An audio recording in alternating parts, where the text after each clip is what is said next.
If I Brijesh can do it, anyone can do it. Okay. So మేమిద్దరం కలిసి సినిమా చేయగలిగినామంటే anyone can do it. Okay. Just come at shoot, అంతేనా? Just come at and shoot. మీరు ఒక script పట్టుకొని స్క్రిప్ట్ని నమ్మండి. ఐఫోన్స్ బెటర్ అయిపోయినాయి కదా, ఐఫోన్స్తో యూస్ చేసేయండి. గోప్రోతో మేము గోప్రోతో చేసేయండి. చేసిన తర్వాత చూసుకుందాం తర్వాత ఏమవుతుందో అది. Correct.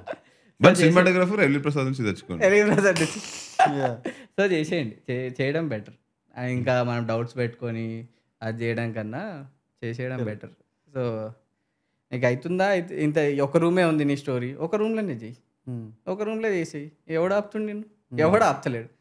నువ్వు నీ డౌట్లే ఆపుకుంటున్నారు అంతే తప్ప ఇంకేం లేదు. ఎవడు ఆపట్లే. ఇప్పుడు కెమెరా ఎవడో ఒకటి దగ్గర కెమెరా ఉంటుంది ఫ్రెండ్ గారి దగ్గర, అరే కొంచెం ఇరా 1 monthకి అంటే వాడు ఇచ్చేస్తాడు. లైట్లు ఇది చూడు ఎంత మంచి సెటప్ ఇది, బ్యూటిఫుల్గా కనిపిస్తుంది కదా నా స్కిన్ టోన్, అయిపోయింది. ఇంతకన్నా ఇంకేం కావాలి? ఇప్పుడు మీడియం అంత మంచిగా అయినప్పుడు జస్ట్ ఒక మంచి కలరిస్ట్ని పట్టుకోండి చాలు. టేస్ట్ ఉన్న కలరిస్ట్ని పట్టుకోండి, అక్కడ స్పెండ్ చేయండి. టెక్నికల్ దాంట్లో ఆస్పెక్ట్స్, సౌండ్ మిక్సింగ్లో స్పెండ్ చేయండి, మ్యూజిక్లో స్పెండ్ చేయండి, టెక్నికల్ ఆస్పెక్ట్స్లో స్పెండ్ చేయండి. Rather than spending on cameras అంటే కెమెరా స్పెండ్ చేయాలి. మళ్ళీ అందరు కలిసి నాకు చిన్న కెమెరాలు ఇస్తే బాగా తీసుకో, నువ్వే అన్నావు కదా తీసుకో. ఐఫోన్ తోటి నాకు ఇట్లా కేజీఎఫ్ లాగా ఒక షాట్ కావాలంటే కష్టమవుతుంది. తీసుకో చిన్న కెమెరా తీసుకో అంటే బాగాదు.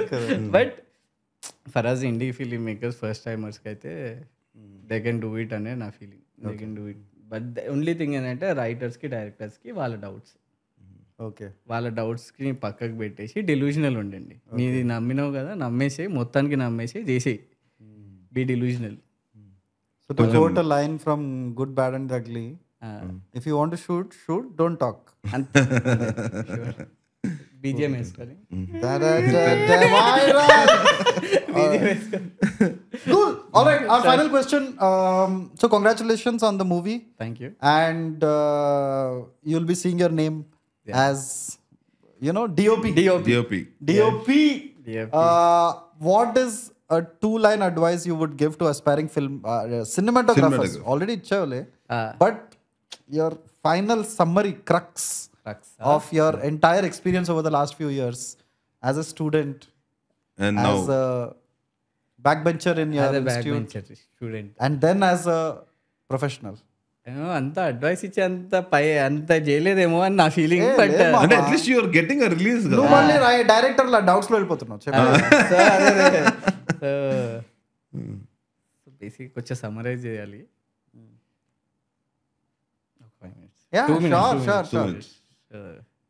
సినిమాటోగ్రాఫర్స్కే కదా. Yeah.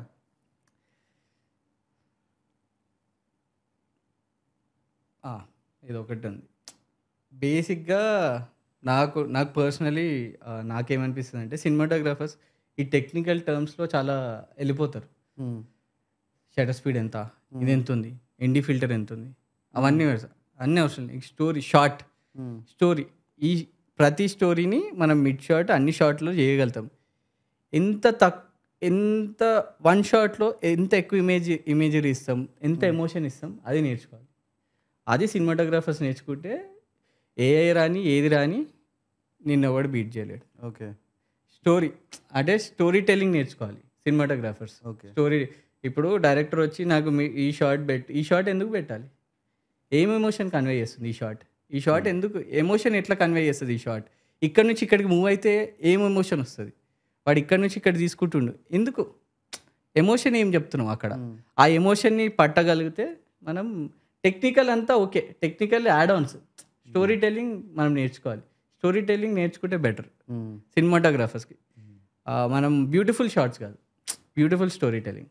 సినిమాటోగ్రఫీ అంటే beautiful story, visual story telling, beautifully చెప్పాలి మనం. అది స్టోరీ టెల్లింగ్ నేర్చుకుంటే చాలు సినిమాటోగ్రాఫర్స్. కానీ అందరూ బ్యూటిఫుల్ షార్ట్స్, అది షార్ట్స్, ఇది షార్ట్స్. నాకు అనిపిస్తుంది షోరీలు అడుగుతారు నాకు ఎవరైనా డైరెక్టర్స్. స్టోరీలు ఏం అర్థమవుతుంది, ఓన్లీ బ్యూటిఫుల్ షార్ట్సే కనబడతాయి. నీకు స్టోరీ టెల్లింగ్ ఏంది తెలియదు కదా. నీకు స్టోరీ టెల్లింగ్, సినిమాటోగ్రాఫర్కి స్టోరీ టెల్లింగ్ తెలియాలి. స్టోరీ టెల్లింగ్ తెలిస్తేనే నీకు ఎమోషన్ వస్తుంది. ఇప్పుడు దళపతిలో తిరుగుతాడు కదా, అది తిరుగుతా ఎందుకు ఇంకా రెలవెంట్ ఉంది, దాంట్లో ఎమోషన్ ఉంది, ఆ షార్ట్లో ఎమోషన్ ఉంది. ఊరికే పెట్టాడు కదా సన్సెట్లో అక్కడ బ్యూటిఫుల్గా. Short emotion. ఆ ఎమోషన్ని మనం పడితే సినిమాటోగ్రాఫర్స్ పడితే చాలు అని నాది బెస్ట్.